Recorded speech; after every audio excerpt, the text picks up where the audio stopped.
Amsal 23 ayat 13 nantinya, kemudian Efesus 6 ayat 4. Kita baca dulu yang Yohanes bersama-sama 15, 14 dan 15. 1, 2, ya. Kamu adalah sahabatku, jikalau kamu berbuat apa yang kuperintahkan kepadamu. Aku tidak menyebut kamu lagi hamba, sebab hamba tidak tahu apa yang diperbuat oleh tuannya. Tetapi aku menyebut kamu sahabat, karena aku telah memberitahukan kepada kamu segala sesuatu yang telah kudengar dari Bapakku. Kemudian Amsal pasal 23. Dan kita akan membaca ayat 13. 1, 2, ya. Jangan menolak didikan dari anakmu. Ia tidak akan mati kalau engkau memukulnya dengan rotan. Lalu Efesus pasal 6 ayat yang keempat. Efesus pasal 6 ayat keempat. 1, 2, ya. Dan kamu bapak-bapak, janganlah bangkitkan amarah di dalam hati anak-anakmu, tetapi didiklah mereka dalam ajaran dan nasihat Tuhan.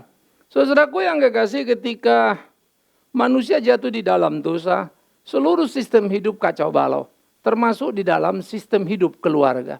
Nah, kemudian kita melihat di dalam perjalanan perjanjian lama, bapak-bapak beriman, tokoh-tokoh hebat, tidak satupun keluarganya tidak bermasalah. Ini cukup mencengangkan, ya. Jadi Abraham, Ishak, Yakub sebagai generasi 3 bapak Abraham, Ishak, Yakub ini sama-sama problem. Apalagi makin ke bawah makin berarakan. Nah, kemudian Malaikat menjanjikan dan meneriakkan bagaimana hati bapa akan kembali kepada anaknya. Lalu digenapilah itu di dalam roh Elia yang disebut menunjuk pada Yohanes Pembaptis. Hati Bapa kembali pada anaknya, itu Yohanes Pembaptis menjadi pembuka jalan bagi Kristus. Simbol lambang penggenapan sekaligus dari kasih Bapa yang kembali kepada anak. Begitulah surga mengasihi dunia, mengirimkan Yesus Kristus ke dalam dunia. Kasih Bapa itu sudah kembali. Nah, mengapa kasih Bapa kembali di zaman Yesus? Kenapa tidak dari awal-awal? Nah, manusia diajar untuk mengerti akibat dosa, perjanjian lama menjadi buktinya. Kegagalan total. Jadi jangan bangga bergereja, jangan bangga beragama. Bukan itu intinya. Apa orang-orang PL itu orang kurang beriman?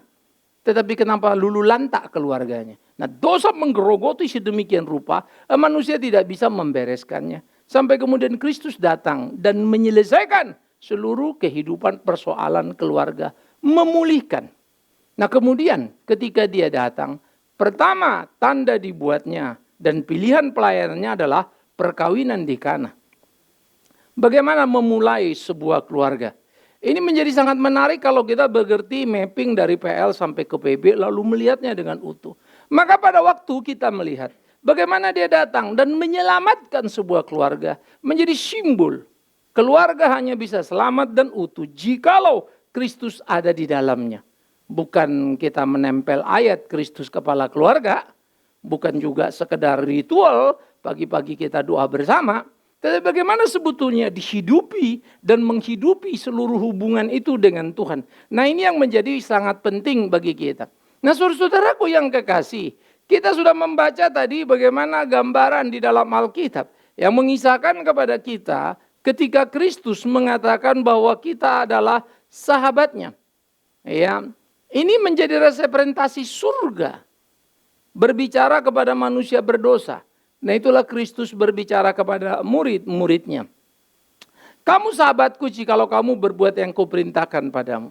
Aku tidak menyebut kamu lagi hamba. Hamba tidak tahu apa yang diperbuat oleh tuannya. Tapi aku menyebut kamu sahabat. Karena aku telah memberitahukan padamu segala sesuatu yang telah kudengar dari Bapakku. Ini menjadi sangat penting. Segala sesuatu di dalam hidup sahabat itu, pertama adalah keintiman. Ada 3K kita akan pakai di sini. Keintiman adalah kedekatan yang terus-menerus. Di dalam love, intimacy menjadi satu bagian yang harus juga kita punya. Passion, intimacy, commitment. Ya. Jadi bagaimana itu bertumbuh bergerak bersama. Nah, ketika kasih dinyatakan dari surga, terjadilah hubungan yang intim tadi, intimasi tadi antara Kristus Sang Guru dengan murid-muridnya. Antara surga dengan dunia. Ini dalam keintiman yang bergerak terus-menerus, terjadilah pengenalan. Tetapi itu pun mengalami seleksi yang luar biasa, bukan? Yudas menjualnya, Petrus menyangkalnya, sampai kemudian ia mati, bangkit dan memulihkan kembali. Saudara-saudara, keintiman menjadi bagian yang penting di dalam keluarga, di dalam sebuah persahabatan itu. Yang kedua adalah keterbukaan. Keterbukaan adalah bagaimana seperti yang Yesus bilang, kamu bukan lagi hamba. Sehingga bukan lagi hamba bukan berarti kita bukan hamba, kita juga hamba. Dalam konteks paradoks, sebagai hamba kita melakukan apa yang dilakukan Tuhan kita. Dan kita tidak pernah merasa luar biasa, aku hanya hamba. Aku kerjakan apa yang harus aku kerjakan. Kita tidak berhak menghitung jasa melayani Tuhan. Siapa kita? Hanya orang bodoh dan gagal kalau dia menghitung dirinya berapa dia melayani Tuhannya. Tetapi berbahagialah mereka yang bisa melayani Tuhannya dengan tidak memperhitungkan keringat bahkan nyawanya. Nah, begitulah kemudian pada akhirnya keterbukaan itu dibuka tentang apa itu surga dan keinginan surga. Yang di dalam perjanjian lama itu disebut Ibrani masih bayang-bayang. Sekarang sudah terbuka, terang benderang. Maka Immanuel, Allah beserta dengan kita, terwujud nyata di dalam Kristus. Dan bagaimana Kristus menuntun membimbing para murid-muridnya untuk memahaminya. Sehingga di dalam hubungan yang intim dan terbuka itu, ya, murid-murid makin memahami panggilan hidupnya. Nah, nanti sesudah hari Pentakosta, maka kita melihat satu kata mewakili seluruh semangat para rasul yang diucapkan oleh Paulus. Adapun hidupku ini bukan lagi aku, tapi Kristus yang hidup di dalam aku. Aku hidup oleh iman percaya kepada Anak Allah. Ya, Dialah yang menghidupkan aku untuk melayani Dia itu. Nah, jadi saudara-saudara, ini menjadi bagian yang sangat luar biasa dan sangat mendalam. Nah, memerlukan pemahaman, keterbukaan yang indah. Di dalam personal relationship kita dengan Tuhan, saya harap itu juga bertumbuh kembang. Ya, dan dalam menikmati persekutuan dengan Tuhan tidak selalu jadi jalan mudah, saudara. Ya, kita seperti gambaran Yeremia, dia penjunan, kita tanah liat, babak belur dibentuk seperti apa yang dia mau. Ya, nah ini harus menjadi bagian yang kita pahami. Nah, bagian ketiga, keintiman keterbukaan adalah memunculkan apa yang disebut kepercayaan.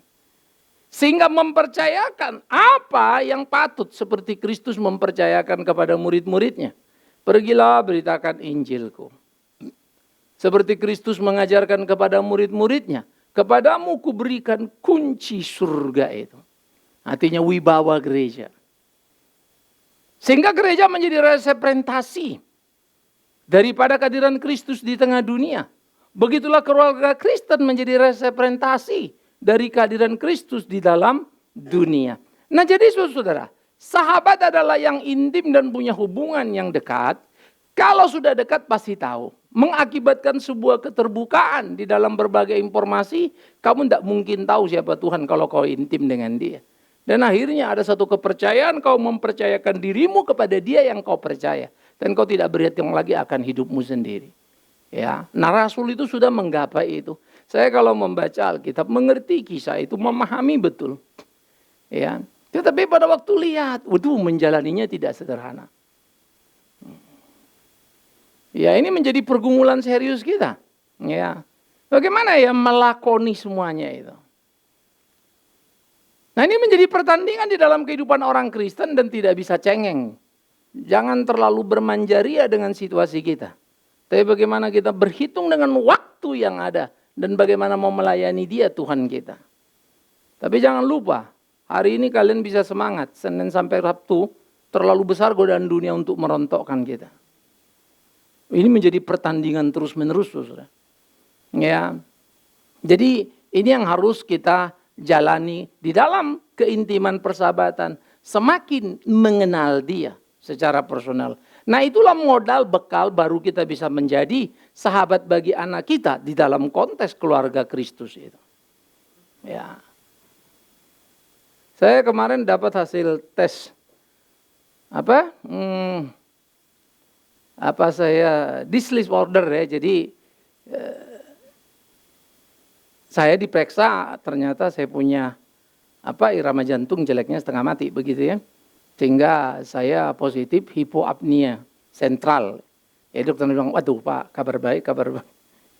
kabar buruknya Bapak dapat yang ini nih, harus pakai alat. Jadi saya tidur mesti pakai alat, bukan ngoroknya. Ya.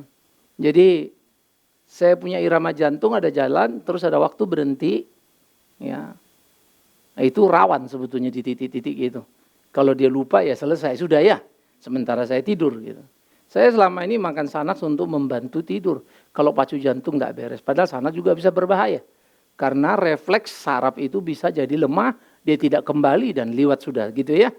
Nah, tetapi saudara kadang-kadang saya pikir ya, ini akibatnya mengganggu tidur, saya jadi sangat sulit tidur. Orang yang dulu mau minum kopi, mau minum apapun langsung tidur, dia tidur gitu loh. Ya, jadi banyak sekali bertolak belakang dengan situasi saya dulu. Saya olahragawan yang lari 17 km, juara maraton mengalahkan anak Indonesia muda. Saya bukan anggota klub. Saya orang yang pergi sekolah dan om saya beliin saya sepeda hanya supaya ngirit ongkos bus dari Tomang Barat sana, Grandville ke dalam dikit ke Doya, sampai ke Keramat Raya. Tiap hari saya naik sepeda. Pulang sepeda dulu kan kita, mana ada air pompa listrik, Dragon masih ya. Nguk-ngak tuh Dragon kita pompa-pompa deh ya. Jadi saya menguasai Dragon. Saya tidak takut sama Dragon gitu ya. Waduh kita pompa dulu. Udah kiri kanan. Jadi saya sekaligus itu olahraga. Tapi hari ini ya saya pikir-pikir. Wah tapi dokter satu lagi bilang sama saya. Pak gaya hidup lo yang dulu ya. Cara hidup yang bagus dulu olahraga dan segala macam. Itu membuat daya tahanmu bagus. Karena secara medikal dokter bilang. Maaf ya Pak Bigman. Kalau saya harus ngomong sama you. 17 tahun kamu hidup dari tahun 2000 dengan kondisi jantung seperti itu. Itu mah sudah keajaiban. Ya, jadi artinya secara lumrah wajar saja kalau terus kemudian saya makin menurun. Ya. Nah, terus jadi saya sulit tidur ya. Kadang-kadang kayak nyap-nyap butuh oksigen. Itu sebab kalau kalian dengar nanti pas lagi PA saya oksigenan, karena saya tahu kalau PA nanti banyak yang tanya, saya juga mesti jawab kan gitu ya. Saya paling susah kalau bilang alasan saya lagi capek, saya lagi apa. Bagi saya pelayanan itu exciting, apa yang kita kerjakan, ya kita kerjakan. Lalu Rebo saya mesti berangkat ke Kalimantan. Senin besok baru ketemu satu company untuk lihat alat itu, ya mau coba terus mau bagaimana nih. Waktunya rada mepet-mepet nih. Jadi uji cobanya ntar di Kalimantan ya. Udah di Kalimantan, di Ngabang lagi gitu ya. Tapi nggak usah takut ada dokternya. Ini 2 dokter siraitnya ikut apa enggak nih ya. Ya, terus 1 dokter simorangkirnya. Ya. Jadi kalau kita menjalani hari-hari, apa yang kamu takutkan? Saya merasa Tuhan mencintai saya. Saya tidak merasa dekat dengan kematian. Dan saya berharap kalau dia mau panggil saya, tolong dia berikan saya sinyal. Supaya sisa waktu bisa digarap lebih baik lagi. Padahal tahun ini adalah tahun peletakan batu pertama untuk STT yang mau kita bangun. Ya, kreatinin saya kemarin tinggi, kaki saya itu sekarang bengkak air melulu gitu. Ya, nah karena saya makan lasik, jadi ada 2 aspek. Pertama kreatininnya bisa tinggi kalau airnya kurang, airnya kebanyakan jantung saya itu susah napas. Jadi kreatinin itu rendah tinggi sama-sama merusak ginjal. Ini kan mesti cepat-cepat diamankan, jangan sampai dari jantung pindah lagi ke ginjal. Karena saya konsumsi obat tiap hari. Kemarin satu dokter lagi bilang obat jam makannya dipindah ininya. Wah, terakhir saya check up di Singapura juga, coba kita ganti obat yang ini Pak, ini lebih itu segala macam. Jadi terapi yang bisa dikerjakan itu. Saya berdiskus tentang jantung buatan, saya berdiskus tentang transplantasi jantung. Dia bilang itu bukan pilihan lah Pak, begitu ya. Saya terhibur ketika teman-teman datang lalu bilang, Pak, lo pergi ke Jerman. Udah gak usah pikirin biayanya, yuk berobat di sana. Jalan-jalan aja. Ya. Kemarin saya ketemu lagi teman-teman lagi cerita karena lagi gini. Pak, segera lo cek ke Singapura, kasih tahu harus bikin apa, alatnya berapa. Kadang-kadang saya pulangnya itu gini. Hei Tuhan, thanks ya. Ya. Bahwa ada kepedulian. Jadi saya lihat Tuhan enggak bikin gedebuk si Bigman Sira itu sakit ditinggal begitu aja. Oh, saya melayani dia dengan benar. Upah saya adalah perhatian orang. Bagi saya itu upah persahabatan. Upah sebuah kepedulian. Upah itu bukan berarti kita punya uang banyak kan. Nah bagi saya itu upah. Jadi saya rasa cinta Tuhan yang luar biasa dan saya semakin mengerti. Nah korelasi ini loh. Hal yang sama sebetulnya berlaku di dalam kehidupan keluarga kita. Bagaimana kita mendidik dalam pendidikan Kristen. Ya, bersahabat dengan anak kita atau menjadi sahabat bagi dia. Kita tidak boleh mengabaikan dalam perspektif pendidikan liberal Amerika. Ini loh yang namanya jadi friendly. Yang lama-lama anak-anak juga jadi kurang ajar dan tidak respect pada orang tua. Beda setengah mati. Ya, maafkan saya orang Indonesia, banyak yang belajar buku dari Amerika, lalu ke Amerikaan. Ya, jadi jangan lupa keluarga yang kuat sekarang justru ada di Asia. Eropa, Amerika rontok lebih cepat daripada Asia. Bukan Asia tidak ada masalah. Sistem Asia masih punya keunggulan. Sistem Asia lebih dekat kepada Alkitab. Sistem Barat sudah terlalu liberal, terlalu jauh. Demokrasi yang sudah terlalu menggila. Ya, sehingga akhirnya mewarnai seluruh sudut-sudut kehidupan yang sangat berbahaya. Nah, bagaimana kita mendidik dengan menjadi sahabat tadi? Saya suka ketika Amsal mengatakan, jangan melupakan rotan. Ya, dalam mendidik anakmu, karena itu tidak akan mencabut nyawanya. Dia nggak mati gara-gara kau rotan. Kalimat ini menarik ya. Artinya ada dua hal. Pertama, kamu merotan tidak untuk membunuh dia. Kamu merotan tidak untuk menghabisi atau menyakiti dia. Kamu merotan untuk mendidik dia. Cuma memang di sini seni yang tidak sederhana, saudara. Karena marah campur aduk dengan emosi, ya sudah tidak karu-karuan. Ini emosi apa kasih gitu ya. Biasanya sih kasih emosi gitu ya. Dengan memberikan emosinya kan kurang lebih begitu. Sehingga bagaimana sebetulnya mendisiplin anak itu. Nah ini menjadi seni yang paling penting. Tetapi tidak akan pernah itu bisa kita miliki dengan utuh jikalau Tuhan tidak memberi kontrol yang kuat pada kita. Dan tidak mungkin kita bisa mengontrol diri dengan baik jikalau kita tidak intim dengan Tuhan kita. Maka akhirnya kita makin menyadari ya, seorang pendeta tidak garanti kemudian keluarganya oke-oke saja. No. Ini bukan soal jabatan. Banyak pendeta yang berkhotbah terlalu luar biasa laris dalam tanda petik. Pergi sana, pergi sini, keluarga ditinggal hancur-hancuran. Materi cukup. Ya. Anak mau apa? Ini mau jadi gimana? Sudah, masing-masing.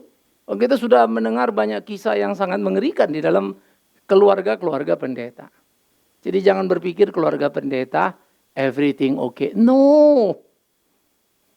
Maka bagaimana menjadi keluarga Kristen? Nah ini harus semangat kita.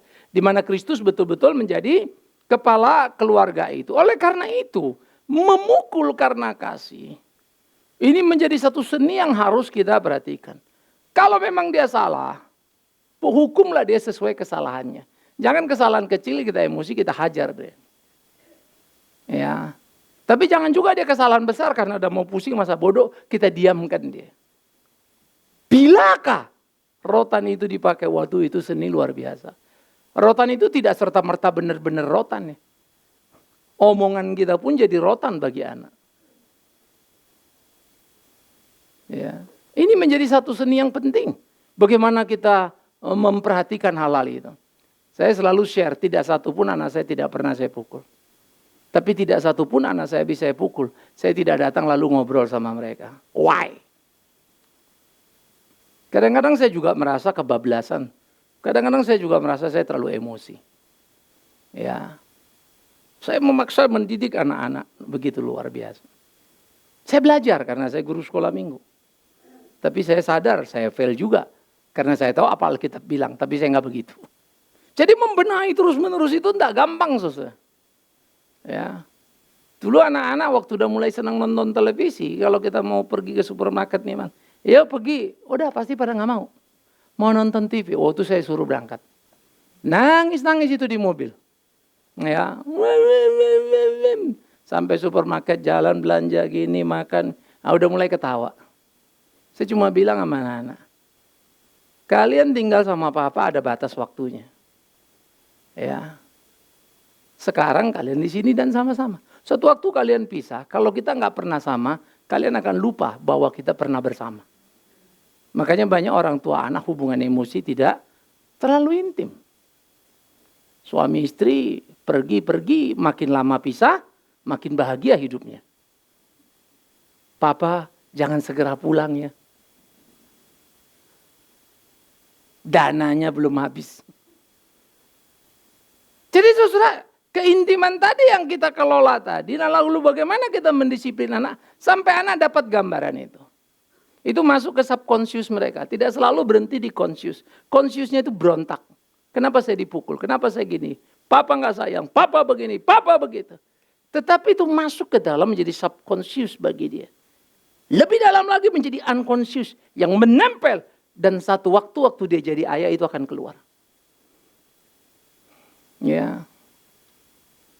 Bagaimana itu berjalan dalam hidup kita? Nah, ini yang harus menjadi perhatian kita.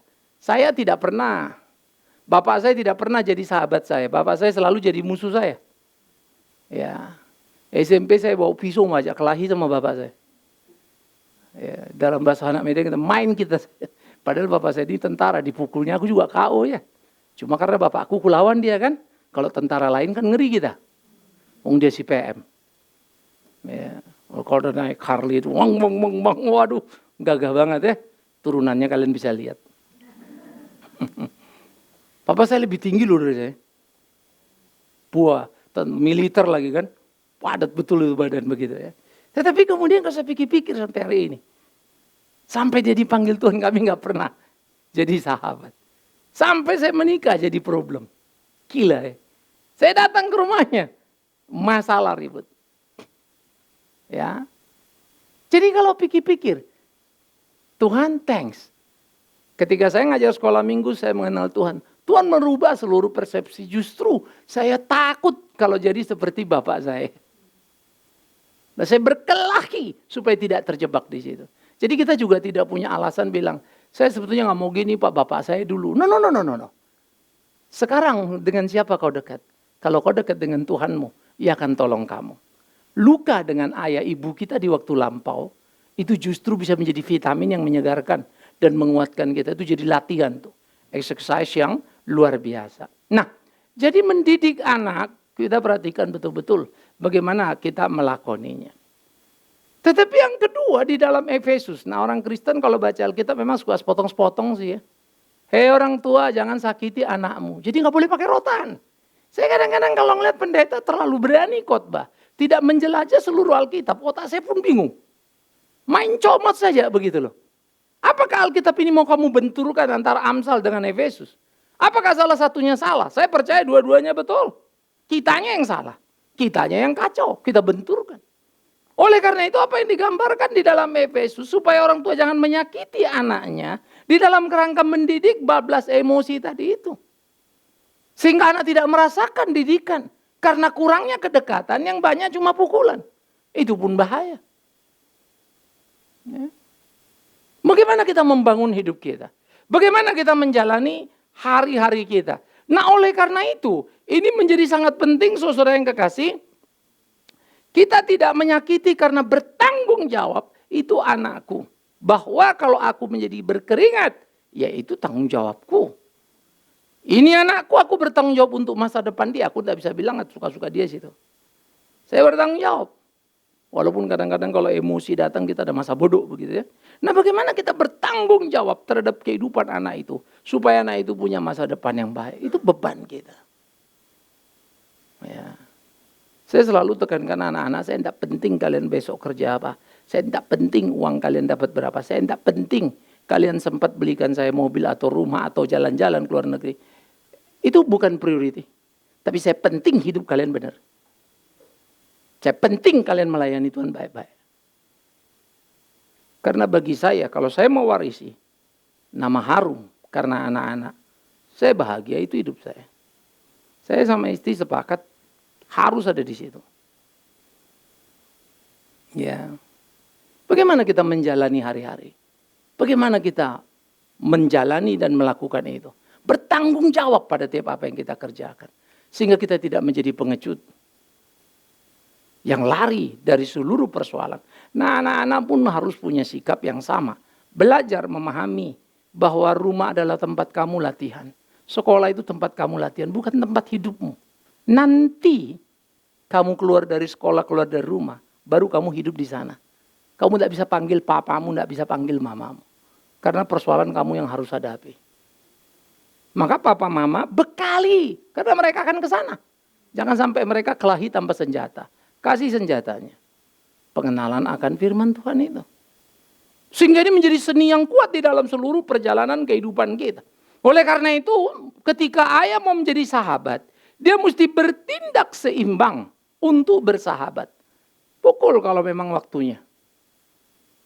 Tapi ngobrol kalau memang waktunya. Ya.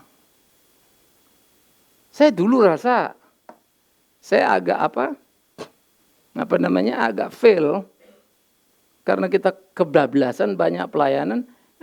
Saya share suka anak saya kadang-kadang terlalu lama kita kurang bawa keluar, kurang apa gitu ya. Waduh, kacau nih. Sampai kemudian kalau saya pelayanan kemana-mana saya bawa. Jumat saya jemput dia pulang sekolah, langsung berangkat, flight kita ke Surabaya, langsung pergi, Sabtu, Minggu pulang. Kalau di Senin libur, Senin bablas. Ya, saya bawa dia muter banyak. Jalan keliling, jalan ini. Saya bawa dia latihan karate, sampai mamanya bilang, masa anak pendeta suruh latihan karate? Oh penting. Tapi yang di karate kan beda-beda ya. Saya mau dia punya keberanian, maju. Waduh, ngelatihnya sengit juga, nggak gampang. Ya, tapi sampai akhirnya saya juga bersyukur pada Tuhan. Ya, kalau saya mesti ngomong depan saudara, waktu dia ngomong sini kasih pengumuman tentang acara pemuda, saya surprise juga. Ya, saya nggak nyangka kemampuan saya diambil sama dia. Ini anak bisa juga nih ngomong gitu. Anak itu unik-unik pada dirinya. Ya. Dua anak perempuan saya berproses dan terus berkelahi dengan hidupnya. Bagaimana mereka akan memainkan perannya? Ya. Bagaimana karena mereka menjalani hari-harinya? Anak saya unik-unik ya, kalau ke Keisha itu ngurus anak, waduh, telatennya luar biasa. Ya. Mamanya juga nggak boleh, mesti gini-gini. Mungkin cuma saya ngerecokin aja kali ya. Udahlah, jangan terlalu gini. Tapi saya lihat anak-anak lain-lain ya, unik ya. Anak saya nomor 2 mah kalau Kathy itu leadershipnya kuat, tetapi rada cuek Kathy ya. Jadi pasiennya dia urusin, bapaknya nggak dia urusin. Sampai kita mesti, tekanan darah berapa, minta dulu ceritanya. Mendaftar pasien dulu. Ya. Nah, saudara-saudara di dalam bagian seperti ini, day to day-nya yang jadi penting. Ya. Anak kerja, kita cerita gimana kerjamu. Apa situasinya dan segala macam. Tadi mereka mulai kuliah, mereka berteman. Semua anak-anak kita tahu teman-temannya. Kadang-kadang di mobil kalau mereka cerita, aduh Pak, itu temanku itu mau pisah lu begini-begini papa mamanya. Ya. Saya ajar anak-anak dari dulu. Karena mereka sekolah di SMAK itu banyak ekonominya kelas atas. Saya ingat dulu anak-anak bilang, Pak kayaknya kita yang liburannya di Pulau Jawa terus deh. Teman-temanku ini lagi di Bangkok, lagi di Inggris. Saya bilang biarlah mereka ke Inggris. Lagi terbakar apartemennya. Nah kita ke Jawa aja aman-aman ya. Padahal bukan nggak mau, kagak nyanggup. Udah gitu. Anak-anak kadang-kadang mau, waduh handphone itu udah mau lomba-lomba ganti dulu. Ya. Jadi kalau ngaturin, jangan, kalian mesti ngerti gini. Nanti kalau ada kasus lagi ngobrol gini. Oh si Anu gini-gini lu, papa mamanya mau pisah, itu orang kaya besar kan. Terus kita bilang, nah kalian belajar. Kaya itu tidak selalu luar biasa, pergi jalan-jalan semua dapat. Mau papa mama pisah gitu kan. Nah mikir, saya yakin subconscious itu masuk. Hari itu mungkin mereka tidak ngerti, hari itu mungkin mereka setuju. Hari ini mungkin anak-anak saya belum tentu sependapat dengan saya. Tapi matiku, aku yakin, tetap berdiskusi dengan mereka. Seperti mamaku yang pergi, tetap terngiang-ngiang kalimat yang dulu kami sering ribut kalau hidup. Udah mati baru kangen. Ya. Itu mempengaruhi banyak sekali sudut-sudut hidup saya. Nah, oleh karena itulah di dalam bagian seperti ini, saudara, bagaimana menjadi sangat penting bagi sahabat anak kita karena dunia sekarang ini sangat mengerikan. Ya. Cukup kacau balau. Sehingga anak-anak kita dalam titik-titik yang tidak sederhana. Anak-anak saya bukan anak kecil lagi. Tapi kalau sudah over dari jam 12 belum pulang, saya pasti telepon. Ma, telepon tuh, di mana dia sekarang? Posisinya apa? Namanya anak-anak, mana nelpon kita kalau enggak ditelepon? Oh, udah di sini, ya udah cepetan, selesai. Ya.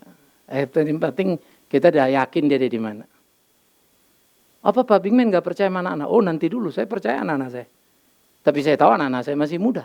Jalan licin sana. Belum jago ilmu kungfunya ya. Bisa terpeleset dia. Saya mesti bantu bimbing dia. Bukan tidak percaya. Nah, oleh karena itu saudara, yuk kita lakoni khususnya kalian yang masih punya anak-anak kecil. Ya. Didik anak kalian dengan baik. Pimpin. Karena satu waktu itu akan jadi kebahagiaan di hari tua kita. Tak ada yang lebih bahagia daripada anak-anak itu. Mana ada yang lebih bahagia lagi bagi seorang tua seperti kita ini. Kecuali mengundang cucu kan. Ya. Walaupun kebahagiaan saya dalam tanda petik rada ditahan Tuhan gitu ya. Saya gendong cucu sambil duduk. Nah, susah saya berdiri sekarang. Tapi kadang-kadang saking excitingnya anak cucu kita. Diajak duduk terus dia mau lari. Mau aja berdiri. Kita diri sebentar, 2-3 langkah duduk lagi gitu ya. Jadi kadang-kadang kita lihat ya. God, saya dikasih gini, saya dikasih. Ya. Tapi saya nggak tahu nih next bagaimana lagi ini. Enggak. Apakah nanti kalau lagi tambah lagi cucu misalnya masih bisa gendong? I don't know. Ya, tapi saya juga tidak terlalu peduli. Yang menjadi penting bagaimana anak-anak ini bisa membangun kehidupan mereka. Dan kelak mereka menjadi sahabat bagi anak-anaknya dan mendidiknya dengan disiplin yang tepat itu. Nah, begitulah kita saudaraku. Sehingga hidup kita harus kita jalani hari-hari kita. Ya. Saya tidak suka hanya banyak terlalu bicara. Tapi saya suka hidup kita menjadi model dari apa yang kita katakan. Jalani hari-hari. Jangan berharap anakmu perfect dalam sekejap. Karena anak itu bukan kue cucur atau kue apa yang kayak kita masak di tempat apa. Adonan bentuknya bulat, masukkan tepung atau apa. Bulat dia kan gitu ya. No, anak kita nggak begitu. Tetapi memelihara anak itu sampai jauh di sana kita mesti bisa ngelihat. Ingat ya, hari ini dia tidak ngerti kita. Hari ini dia salah paham kita. Dan hari ini kita juga seringkali sulit mengerti dia. Mamaku hidup aku hanya bikin susah dari 90% hidup dia. Mungkin sisa 10-20 paling dia lihat saya anak baik. Ya. Papaku tak pernah ada titik-titik indahnya. Saya cuma bangga sama papa saya. Karena kalau orang dengar nama bapak saya di Siantar itu, wah, kita langsung dihormati lah kurang lebih gitu ya. Mau nonton bioskop aja nggak boleh, pintu belakang, pintu samping pun dibuka. Siapa? Anak Pak Sirait. Buka pintu samping, masuk nonton bioskop dari samping. Ya. Kalau papa saya itu nggak boleh lihat saya pulang nangis. Saya pernah kelahi, saya sharing-sharing saudara ya. Pulang nangis. Kenapa kau nangis? Lawanku kelahi aku. Kenapa kau nangis kalau lawanmu berkelahi? Ya aku waktu itu saya kelas 3. Lawanku kelas 6 badannya besar kali. Jadi nggak sanggup kau? Enggak. Ambil batu, lempar. Pulang aku balik lagi ditantang kelahi. Ku ambil batu, bocor kepalanya. Ngamuk guru. Tapi datang bapakku, ngamuk lagi bapakku sama guru. Ketakutan gurunya.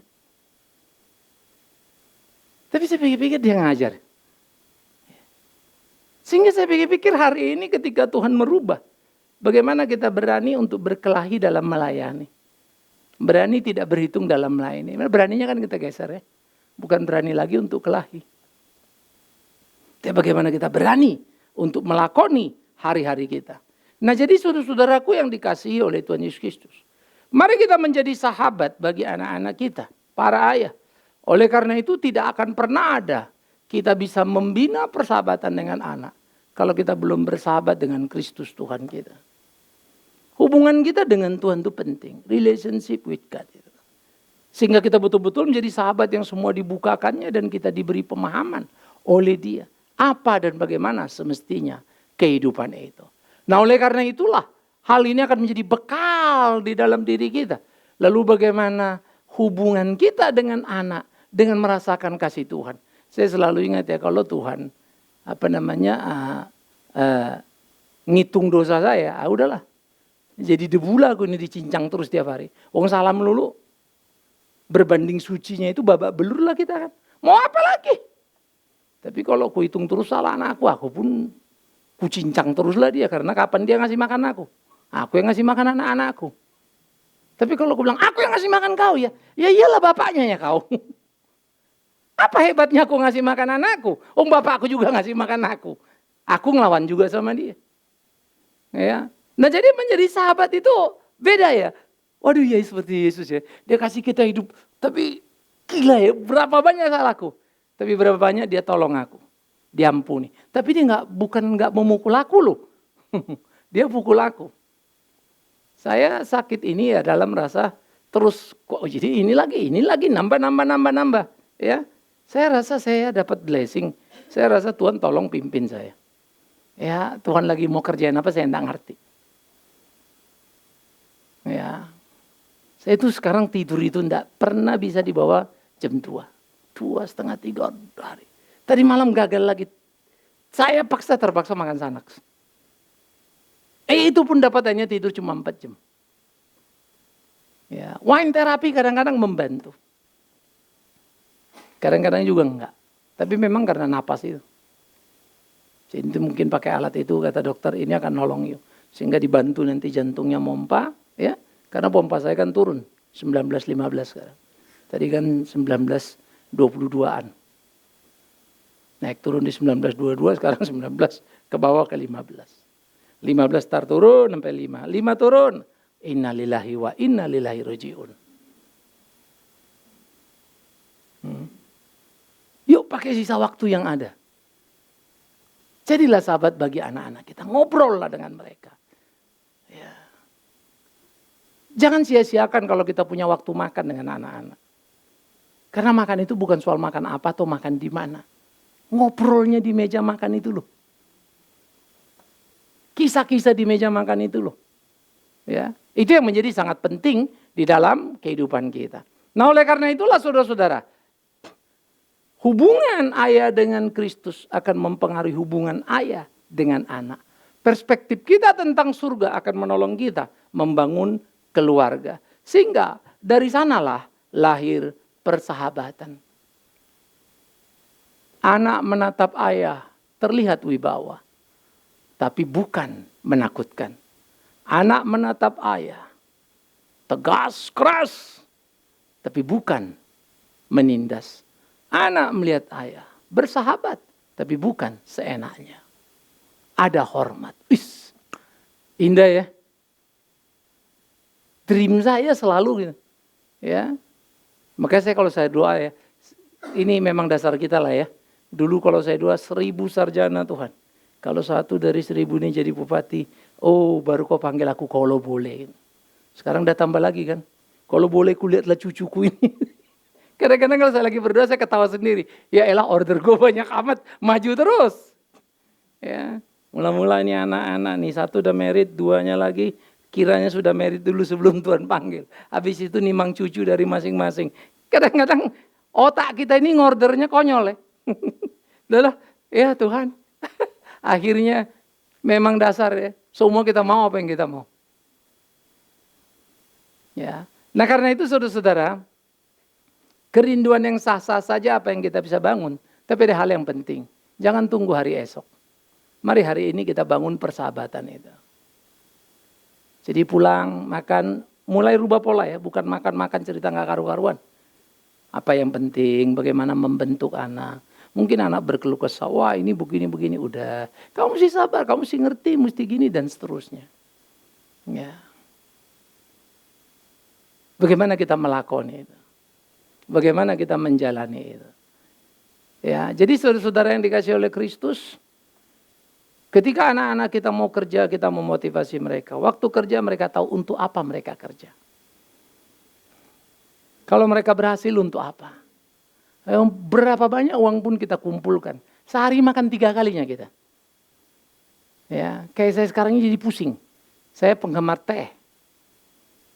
Itu semua anak-anak saya pergi ke Jepang, ke Amerika, ke Inggris, kemana. Pasti pulangnya, Pak Big Man suka teh. Jadi mau TWG, mau Chinese tea yang mahal-mahal kata orang, saya juga nggak ngerti. Ya. Green tea dari Jepang saya minum-minum. Sekarang dokter bilang, please Pak jangan. Dia mengikat zat besi. Ngilu ini lihat labnya ini jelek, jangan lagi Pak. Kopi pinggir, teh pinggir. Padahal kalau sudah selesai begitu, yakun kayatus pun carinya teh tariknya. Terpaksa ditarik dari peredaran. Tak boleh lagi. Pak baca-baca lagi ini nih. Jangan makan ini mak. Alamak. Semua yang kusuka. Udahlah Perindilin atau udah minum air putih aja dulu sekarang dulu lah. Terus. Ya toh sehat sih sebetulnya. Cuma kenikmatan kita itu kayak diprotolin atau. Untuk apa lagi duitmu? Beli aqua cuma 2.000. Kalau beli tea yang mahal kan bisa ratusan ribu. Ya. Nanti kita tempat ngolah teh aja pecah sama pembantu udah mesti berapa duit. Beli lagi. Ya. Tetapi balik-balik lagi saudara yang kekasih. Yuk kita pikirkan sama-sama, hidup kita ini akan dipangkas Tuhan. Tapi saya sadar betul ya, makin hari akan makin butuh kehadiran anak itu. Karena saya juga makin tua, makin tambah, apalagi makin sakit gini. Rada sensitif kalau anak-anak dipanggil nggak langsung jawab, saya sampai ngomong sama anak saya. Kalau papa panggil kalian, tolong kalian ngerti. Jangan sampai 2-3 kali. 1 kali papa udah capek, 2 kali itu ngos-ngosan. Panggil denger dikit turun lah, jangan pakai tunda-tunda lagi. Ya papa juga kalau ini jangan terlalu teriak, istri saya juga bilang kan. Bagaimana aku nggak teriak? Cetakannya sudah begini. Ya, lalu ada yang bilang, Pak Big Man, you relax hidupnya Pak, jangan terlalu stres. Saya di Singapura, dokter saya bilang, stres apanya dok? Saya kalau kamu tanya hari ini saya mati pun saya oke, nggak pusing saya. Cuma memang saya stres sama pelayanan-pelayanan yang kita kerjakan. Saya stres sama teman-teman pelayanan kalau tidak maksimal menggarap sesuatu. Ada eleknya memang. Karena saya jadi ukuran ini memang tidak baik ya. Tetapi kalau salah, kalau benar kenapa tidak kan? Jadi ini kapan maju, kapan mundurnya enggak gampang. Anak-anak saya udah nggak lulus kemarin, agak banyak yang tidak masuk ke teacher college. Saya sudah stres. Rubah lagi, rapat lagi, pikir lagi. Nah sudah. Udah semua kadung dipikirin. Jadi kalau dibilang stresnya itu bukan soal diri saya. Saya besok mau mati, saya nggak pusing. Soal apa yang bisa dikerjakan selagi hidup. Ya jadi kita semua ayo jalan pikir sama-sama.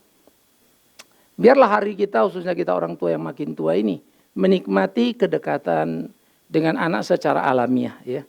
Karena anak-anak inilah punya kesempatan sebetulnya menunjukkan cinta kasih pada papa mamanya, menjadi sahabat pada orang tuanya dengan kepeduliannya. Ya, nah, biar Tuhan tolong pimpin kita, saudaraku yang kekasih, khususnya kalian anak-anak yang orang tuanya ada di daerah ya. Jangan kalau kau tak bisa WhatsApp makmu nggak susah Pak mau WhatsApp mama, tak ngerti dia. On dipencetnya off. Nggak apa-apa, tulis surat lah sama mamamu. Aduh kampungan amat Pak, kau kampungan, mamamu beda itu. Ya, dia ingin rasanya. Orang tua itu perhatikan ya, makin tua dia makin lonely, makin pengen dia dekat dengan anak. Tapi investasi nggak cukup di waktu mendidik, sehingga akhirnya tidak tercapai yang diinginkan. Dari anak saya bisa kasih pesan, kalian yang sudah mengenal Tuhan, ayo. Kita yang nanam investasi tambahannya lah. Masa lalu ya sudah masa lalu kan begitu ya. Yang bagaimana kita garap sekarang. Biar Tuhan tolong pimpin kita untuk menikmati hari-hari hidup kita. Dan para istri, mari kita tolong suami kita untuk menjadi sahabat bagi anak-anaknya. Ya. Jadi bukan membela anak dan juga jangan terlalu membela suami. Tidak perlu takut pada suami hanya karena dia yang suplai kartu kredit kita kan. Masih banyak yang mau suplai kartu kredit kita. Ya. Tetapi biarlah kasih dan kebenaran hidup di dalam keluarga kita. Untuk kita hidup menyenangkan hati Tuhan kita. Tuhan tolong pimpin kita. Tuhan saling jaga Biarlah Tuhan mampukan kita saling jaga dalam satu keluarga. Selamat Hari Ayah untuk semua ayah. Jadilah sahabat bagi anak-anakmu. Dan anak-anak, kalau kau rasa ayahmu kurang bersahabat dengan engkau, sampaikan pendapatmu. Sampaikan kata-katamu. Bagaimana membangun persahabatan indah itu. Sehingga makin sempurnalah persahabatan kita, ayah dan anak.